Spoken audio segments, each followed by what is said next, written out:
In this video, we're going to talk about the social contract, which is how, if you're in a prisoner's dilemma, you might get out of a prisoner's dilemma. So what the two criminals are going to want to do is communicate to each other and say, look, if you defect, something bad's going to happen to you, and if I defect, something bad is going to happen to me, making defection much more costly, therefore less appealing, and therefore neither of them will defect. So the idea is each of us, I won't harm you or interfere with you if you all agree not to harm or interfere with me. Also, we will protect each other from others harming us. So not only are we not going to harm each other, but we're going to we will protect ourselves jointly from others. And then lastly, we will be punished for violating this agreement. So if I harm you, then I'll be punished. If you harm me, I'll be punished. If we don't step up to protect each other from others, we will be punished. So that's the contract. There's an agreement, not harm, joint protection, and then punishment. And that raises the cost of harming.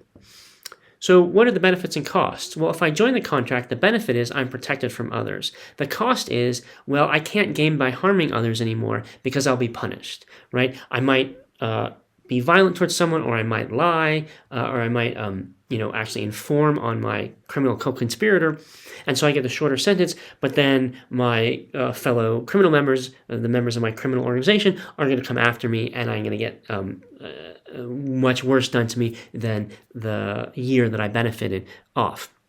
And I'll be rewarded for not selling my partner out, so that when I get out after 2 years, I get many more benefits than if I take the longer sentence. I get benefited after I get out. So joining the contract, I'm protected from others. I'm rewarded for following the contract. The cost is that either I try to harm people and I get punished, and what that means instead is that actually I can't gain by harming others. If I try to harm others, I'll get a lot of costs and it won't be beneficial anymore. If I don't join the contract, then I don't get the protection, but I'm still free to gain by harming others. If we're vulnerable, it's worth it to join this contract, because I can be so easily harmed by others that it's good for me to give up in terms of my self-interest, it's good for my self-interest to give up those gains I get from harming others, because I gain much more by being protected from others' harms. When we're all in a situation where we can gain a little bit by harming others a lot, then it's in our interest generally to say, okay, let's all not harm each other, because then even though now I can't gain that way, I'm protected, and that protection is worth much more than the protection against big harms is worth more than the small gains I get by harming others. So we're all better off. If the two options we have are no one harms or everyone harms, then we want to be in the no one harms camp, because we lose a little bit, but we get a lot more. And so if those are our two choices, we would go for no one harms. Communication is crucial to this. It's crucial to making the agreement, and as we'll see, it's obviously crucial to enforcing the agreement as well. You can imagine a different kind of social contract, maybe the one that would go further than what I just described, a cooperative social contract. So it's hard for me to do everything well. There are lots of things that need to be done for me to live well. It's hard for me to do them all, and the same is true of you. So maybe we could get together. And also there are some things we can only do together. So I'll do some stuff well, you do other stuff well, we will cooperate on the things that need to be done jointly, and we will both be better off. If we cooperate, we can specialize and pool our resources, and that benefits both of us, because we'll be more productive. Even if the benefits aren't shared equally, we may still be both better off than if we were operating independently. We'll come back to this idea later, but for now we want to focus. This is a cooperative social contract for benefit. The previous form of social contract was one to prevent harm, and that's the one we're going to stay focused on for the rest of this module. The trick with a social contract is dealing with cheating. Let's think about what's in my self-interest. What's worst is if there's no contract at all, because then I can get small gains through harming others, but I'm subjected to their harms, which are much worse, and so that's really bad.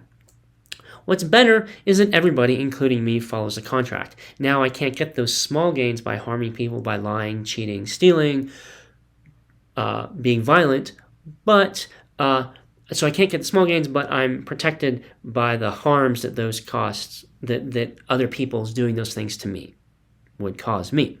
So it's better for me. But what's best for me in terms of my self-interest is I join the contract, and so everybody else follows the contract, so I'm protected, no one else is harming me, but I can still harm others. That's what would be best for me, right? Because then I get the benefits of being in the social contract. People don't lie to me, people don't cheat, people don't steal, people aren't violent towards me, I'm not harmed by others, but I still harm them and get the small benefit of doing so. That's what's best for me. And that's true for everybody, right? What each person would want is, we all join the social contract, and then I get to cheat and everybody else doesn't. So it's in each person's interest for them to be the one cheater.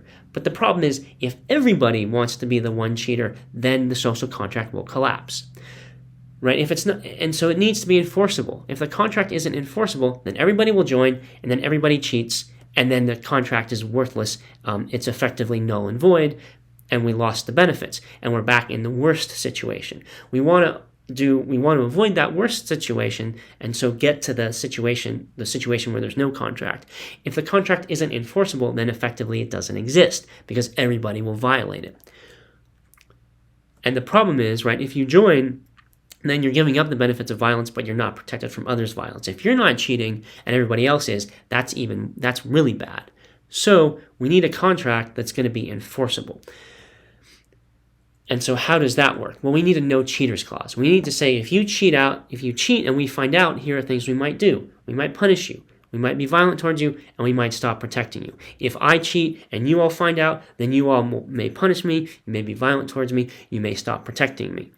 And that can be at all sorts of different scales. And so that's the way in which a criminal organization like the mafia would operate. They say, if you cheat and we find out, you are in big trouble. And that's a really sort of fundamental code, because if cheating isn't prevented, then the contract collapses.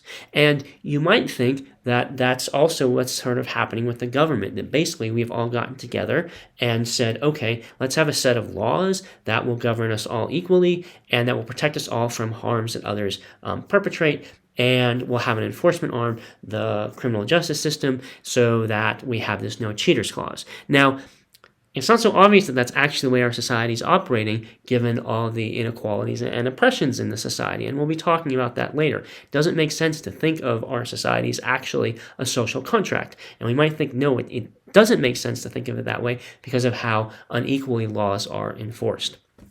We'll come back to that. Right now, we're just thinking about this general idea of a social contract, and there's another question as to whether or not, to what extent our society really approaches an equal social contract or not. In a social contract, then, your reputation is crucial. We have this contract. It functions only if it's enforceable, and the way it's enforced is by people knowing about who's violated it or not. In other words, your reputation is crucial. If you have a good reputation, if you have a reputation as someone who follows the principles of the contract, then you're protected. People will treat you well. They will want to work with you. If you have a bad reputation, if you have a reputation as someone who violates the contract, then you'll be punished and you won't be protected, and people will not cooperate with you, and that's bad for you. That's bad for your self-interest. And so it's actually very much in your self-interest to have a good reputation, because that's how it is that you get the benefits of the social contract. For the contract to work, it needs to be enforceable, because otherwise people will cheat. And so there's the sort of focus on no cheating is going to be really important in any functional social contract. And the way in which the no cheating clause works is people have reputations. You have a reputation. It might be an accurate reputation or an inaccurate reputation. People might have it right or wrong about you. But in any case, you have a reputation. If you have a good reputation, you're protected. If you don't have a good reputation, then you're punished. So that's how it works, and that's what the way the Ring of Gyges stories works in the Plato text, which is what we'll be talking about in the next video, exploits this issue to argue that actually, although people act in ways that look altruistic, actually they're egoistic, and we'll see about that in the next video.